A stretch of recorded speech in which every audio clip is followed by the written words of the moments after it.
The lights of the auditorium didn't flicker. They snapped, hard and sudden, like justice finally breaking through silence. Pam Bondi's voice cut through the thick air, not raised but razor sharp, each word laced with a calm fury that sent shivers through the crowd. "Don't look surprised," she said, stepping forward with notes in one hand and a storm behind her eyes. "You've all known. You just didn't want to admit it." A murmur rippled through the audience. Uncomfortable, disbelieving, some shifting in their chairs like guilt had grown teeth. She wasn't just talking. She was slicing veils, each revelation like a scalpel through stitched lies. And no one, not even the ones in tailored suits seated in the front row, dared blink. Pam's heel clicked against the marble stage as she moved, deliberate, slow, her tone tightening like a noose as she unfolded document after document, her fingers trembling not from fear, but from the weight of truth. Governor Wexler signed these contracts in secret, 7 days after the hurricane, while the shelters were still flooded, while the bodies hadn't even been counted. Gasps rang out like thunder trapped in throats, and somewhere near the back, a woman began to cry, soft and hopeless, as if something holy had just been betrayed. Pam didn't stop. Her eyes scanned the room, found every camera, every lens, every watching face. He funneled $14 million through a nonprofit that doesn't even exist on federal records, and you're going to sit there and pretend it's complicated? The crowd stirred now, louder, voices rising not in denial but in disbelief.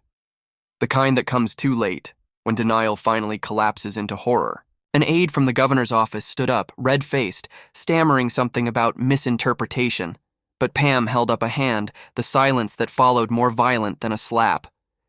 "Sit down," she said. Her voice didn't rise, but it echoed, and the aide sat, as if pulled down by gravity made from guilt. Flashes erupted from the media pit, desperate to catch the tears beginning to shine on faces that had once sworn oaths and smiled for photo ops. Pam unfolded a photograph next, grainy, dated, damning, and held it up for the crowd. "This is a child," she said, "dead because the generator meant for her shelter never arrived, because the funds were rerouted to a private airstrip, in Palm Glade used by 3 donors and your damn lieutenant governor." Silence swallowed the room whole, and someone whispered, "Oh my God," not as shock but as confession. She could feel the shift then, not just attention but allegiance, like the crowd was tilting toward her, toward rage, toward reckoning. This wasn't about politics anymore. It was about blood, money, and the rot that had festered behind manicured smiles and manicured budgets. Pam's jaw clenched as she turned the page, her hand shaking only when she remembered the mother who had sent her the letter, the one written in crayon because the woman didn't know how to spell, but knew how to grieve. "They silenced whistleblowers, fired 2 state accountants. One of them killed himself. The other is here tonight." Heads whipped around, eyes scanning, some hoping, some dreading, and there he was, rising slowly, hesitantly, his hands shaking, like a leaf in a furnace. Pam nodded once, and the man nodded back, his eyes red, lips trembling with unsaid truths. "He tried to warn us. You buried him in bureaucracy and shame." A sound erupted from the crowd, not applause, not yet, but something rawer, like justice taking its first breath after a long burial. Pam stepped back slightly, letting the silence sit, letting the truth ache, not afraid of the discomfort. It was a weapon now. And in that moment, under harsh fluorescent lights, with history unraveling and cameras capturing every stunned face, the world watched a woman dismantle corruption, not with violence, but with fire made from facts. And this was only the beginning. The tension didn't ease. It coiled tighter, like barbed wire pulled across every heart in the room. Pam Bondi let the silence breathe for a moment longer, knowing that sometimes quiet was louder than any scream. Then, with a steady inhale, she lifted another folder, this one darker, thicker, stamped not with a seal, but a redacted warning. "I wasn't supposed to have this," she said, eyes locking with a man seated in the 3rd row who immediately turned pale. "But I do. And so now, so do all of you." She opened it slowly, like peeling back the last layer of a wound, revealing the infection that had poisoned everything underneath. 3 state contractors, all of them ghost companies. 1 address, an abandoned laundromat in Tallahassee. $92 million funneled through them in 18 months. The screen behind her flickered to life, displaying names, wire transfers, timestamps, and a single photograph of a senator smiling as he shook hands with a CEO whose name was never meant to be known. Someone shouted from the audience, "How long have you known?" Pam didn't flinch. Long enough to understand that silence is betrayal. The words hung in the air like ash after fire, and suddenly the room didn't feel like a hall anymore. It felt like a courtroom, and she was the storm pounding on the roof of every lie. More papers landed on the podium, pages fluttering like dying birds. Do you know how many people lost power while this governor's office rerouted funds to renovate a private golf course? She tapped the paper. $1.8 million for imported trees and aesthetic adjustments, while veterans died in understaffed hospitals and teachers held bake sales for school supplies. A woman in the front row covered her mouth, eyes wide, whispering "Jesus Christ" like a prayer and a curse all at once. Pam looked straight ahead, not at any one person, but at the idea of power itself. They didn't just steal money. They stole time, they stole breath, they stole futures from people who trusted them.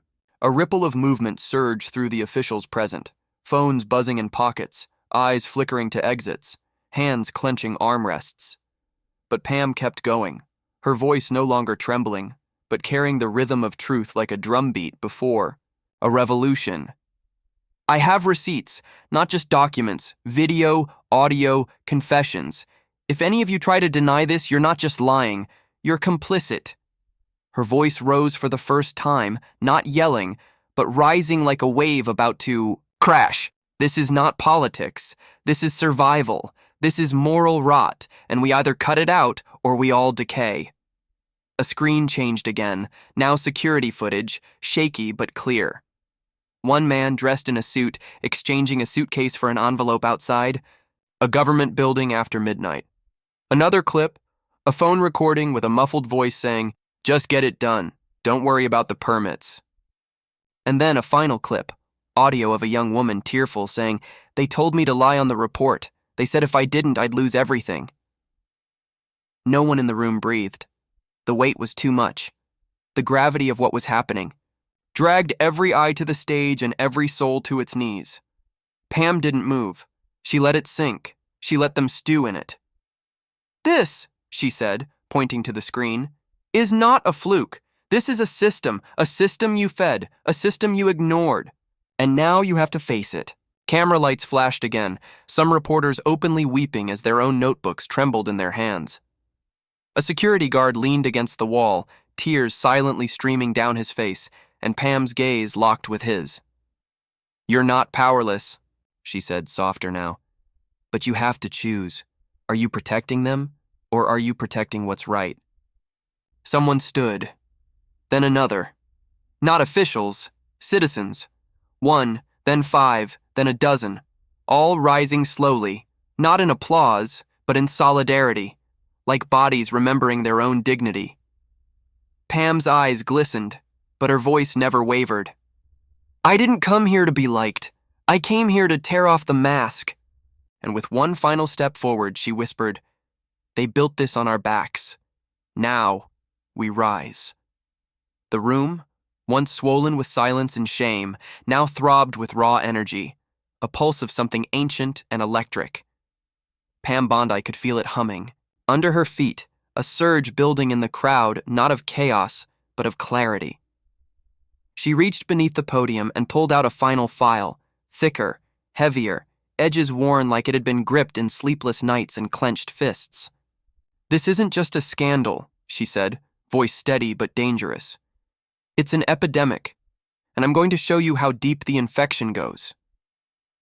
The pages hit the wood like thunder, and for a moment, the crowd leaned forward as one body, held in the spell of revelation.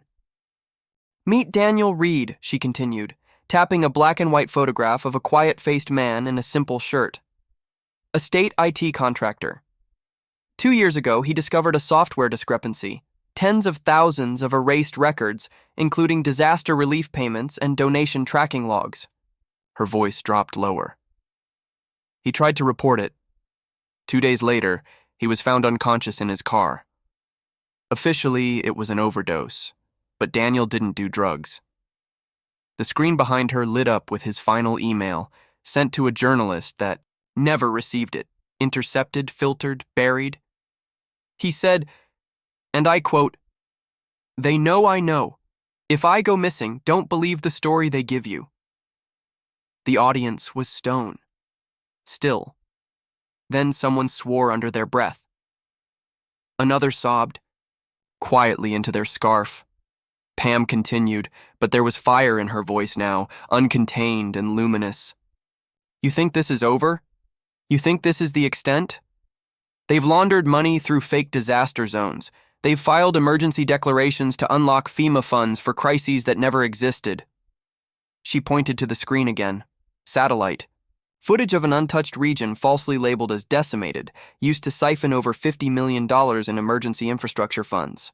Meanwhile, entire neighborhoods actually suffering from flooding and fire were denied aid for insufficient evidence of damage. She turned to the crowd, and her voice cracked, but only for a second.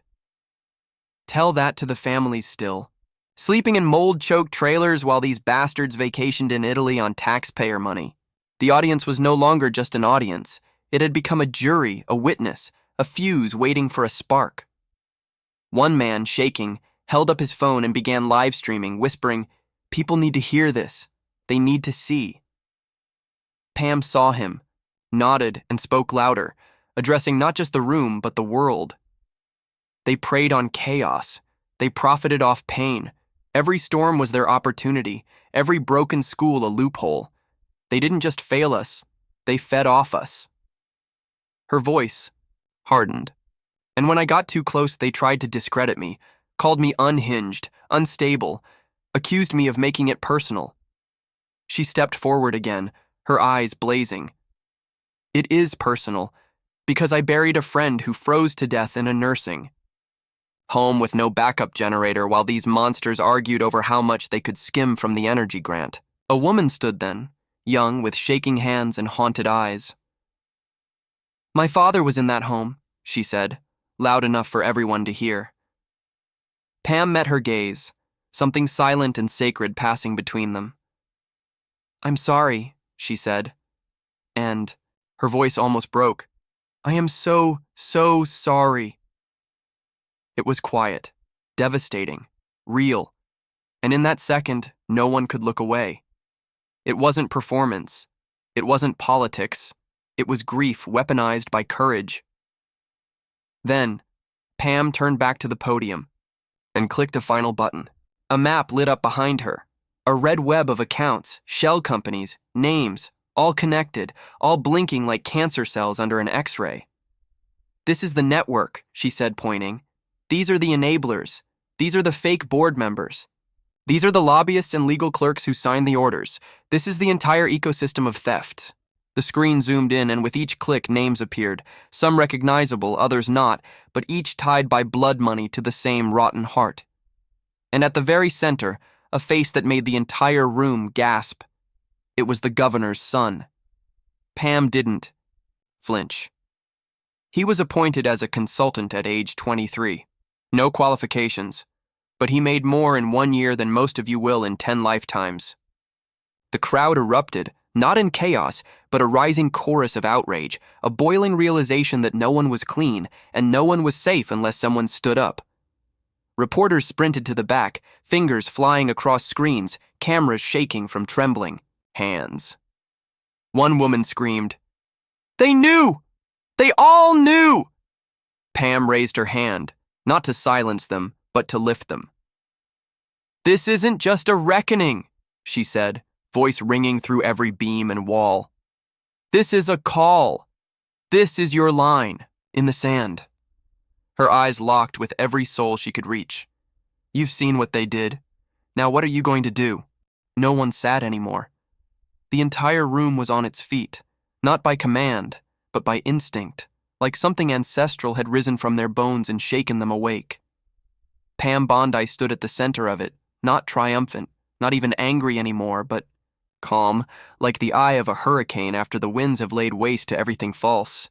"This doesn't end with me," she said, the room leaning in with a reverence that felt more like prayer than politics. "I'm not your savior. I'm your warning." Every screen in the auditorium glowed with the map she'd unveiled. A red constellation of corruption that made even the most hardened faces pale with disbelief. She took a breath and tapped the microphone, the smallest motion sounding like a war drum in the echo of stunned silence. "Right now," she continued, "the governor is at a fundraiser in Coral Bay, surrounded by donors, laughing, toasting." Her voice trembled, but not with fear, with purpose. "He doesn't know you've seen this yet, but he will." "Ayar." Murmur spread, like a forest catching flame. People were calling others now, whispering into phones, showing photos to those not yet aware that history had shifted under their feet. "I've filed a formal report to the Federal Ethics Board," Pam said. "I've submitted these files to 3 independent prosecutors in 3 different states." Then she paused. "But if you think that's enough, it's not even close." She held up a single photograph, old, grainy, a child's face peering through the broken window of a flooded home. "Her name was Jada," Pam said. "She died because the evacuation buses were rerouted to a private island to pick up donors instead of residents." A sound tore from the room then, low and guttural, a mix of gasps, anger, and grief. "She was 6 years old," Pam whispered. "Her body was found wrapped in a garbage bag, floating 2 miles from her home." Her hands trembled, and this time, she didn't hide it. "And someone at that fundraiser tonight toasted their profits over the bones of a little girl." The air was suffocating, too full of ghosts, too full of fury. A man in a firefighter uniform near the stage took a step forward, his voice hoarse. "What do we do?" Pam turned toward him, her eyes blazing with something that didn't belong to any office or courtroom. It was something older, more primal. "You fight back," she said. "Not with weapons, not with riots, but with truth, with exposure, with pressure. You call every news station, every journalist, every representative who still has a soul." She turned to the cameras again. "You demand resignations. You demand audits. You demand arrests. And if they ignore, you show up again." She slammed her fist on the podium, louder, angrier, smarter. Somewhere near the side, a state senator tried to slip out, head ducked low, flanked by aides. Pam didn't miss it. "Leaving so soon, Senator Holt?" The room turned with her, eyes narrowing, and Holt froze like a deer in a sniper's sights. "You signed off on Project Halberd. Want to tell the room how you justified a $13 million contract to your brother's demolition firm for a housing development that never broke ground?" He stammered, then fled, chased not by people, but by the weight of what he'd helped build, and what was now crumbling around him. The audience watched him go, and then turned back to Pam like a tide shifting its course. "They'll run," she said. "They always do when the light comes on." She gestured to the stage behind her, where 2 whistleblowers stepped forward, ordinary people who had held on to secrets too long, who now looked like they were breathing clean air for the first time. "They're not heroes," she said. "They're just brave. And that's all it takes to start ending this." The crowd began to chant, softly at first, then louder, louder, until it echoed like drums of war through the stone bones of the hall. "Enough! Enough! Enough!" Pam stood still, letting it roll over her, not absorbing their praise, but channeling their fury. "Tomorrow morning," she said once the chant ebbed, "I will testify before the State Ethics Committee. But they already know. The question is whether they're brave enough to admit it." She raised her eyes to the balconies. "And if they aren't, I'll take it higher. Federal, international. I'll walk into every camera, every courtroom, every damn news studio until someone listens." Then her voice dropped, low and burning. "Or until they try to silence me. Again." There was a sudden awareness in the room, one sharp and terrifying, that she had put herself in danger. and she knew it. Pam turned, scanned the crowd, and nodded to two plainclothes agents standing at the far door. "I've already received threats, that's fine. Let them come." She smiled then, and it wasn't soft. It was the kind of smile that warned empires they were about to fall. You don't scare a woman who's already seen the bottom. You don't break someone who buried the bodies you ignored. The lights dimmed slightly as she stepped away from the podium, but the fire she had lit would not fade. Dozens surged forward, not to praise her, but to speak, to tell their own stories, to reveal their own truths. The dam had burst. The lies were bleeding out. And Pam Bondi, calm, poised, fierce, had become the match. The night didn't end. It evolved. It seethed. The crowd had become something else now. Not an audience, not a gathering, but a force. Even as Pam Bondi stepped off the stage, her footsteps heavy with everything she had unleashed, the energy she ignited roared behind her like a storm that refused to die down. People weren't just talking. They were organizing, connecting, demanding. Phones buzzed with names, addresses, articles. Screens lit up across the nation, broadcasting her words on every major network within the hour. Pam didn't wait for applause. She didn't wave. She walked straight down the aisle, past the rows of stunned officials, her eyes locked forward, like a woman walking toward war and knowing she would not walk alone. Behind her, the room erupted, not in chaos, but in decision. A group began gathering signatures, another pulled laptops from bags and opened public records. Whispers of class action lawsuits, independent investigations, citizen journalism, all growing louder, sharper. The walls, once indifferent and cold, now seemed to echo back every heartbeat, every vow, every breath that promised, "We won't let this die." Pam reached the back exit just as her phone rang. A private line, unmarked, insistent. She answered, and for a long moment said nothing, just listened. Then her voice, low and deliberate. "If you're calling to threaten me, you've already failed." She ended the call before the voice on the other end could speak and turned to the two plainclothes security officers who flanked her. "They'll move fast," she said. "We move faster." Outside, the night had settled heavy over the city, but even the sky seemed alive, thick with electricity, clouds swollen with the storm she had summoned into being. She stood on the courthouse steps as cameras swarmed around her, reporters barking questions, lights flashing like lightning bolts. Pam raised one hand, not to silence, but to focus. "I want you to look at me," she said. "Every one of you. Look at me and know this. I'm not going anywhere." Her voice didn't rise. It didn't need to. It carried with gravity, with the kind of weight that drags truth to the surface no matter how deep it's been buried. "I've faced death threats. I've been followed. I've had my name torn through headlines like meat in a grinder, but I am still here, because I do not serve them, I serve you." Flashbulbs popped. Reporters leaned in, but Pam just continued, steady as a march. This was never about one office. This was about all of them. It's systemic. It's coordinated. It's learned how to wear our flag like a disguise. She took a step forward, each word a hammer. "And I will burn every disguise to ash." Back inside the hall, people stayed. They didn't leave, not until every name had been read from her files, not until every document had been copied, downloaded, shared. Online, the map she'd shown exploded across platforms, tagged, translated, reshared with captions like, "We see you now," and "This ends tonight." Anonymous tips flooded in. Former employees, nurses, clerks, city workers, they began, coming forward in droves. Pam's evidence had been the spark. Their truth was the fuel. The fire was out of anyone's control now, and it was hungry. 3 days later, the first arrest came. Not a scapegoat, not a patsy, a former city treasurer whose signature was traced directly to a $7 million offshore account.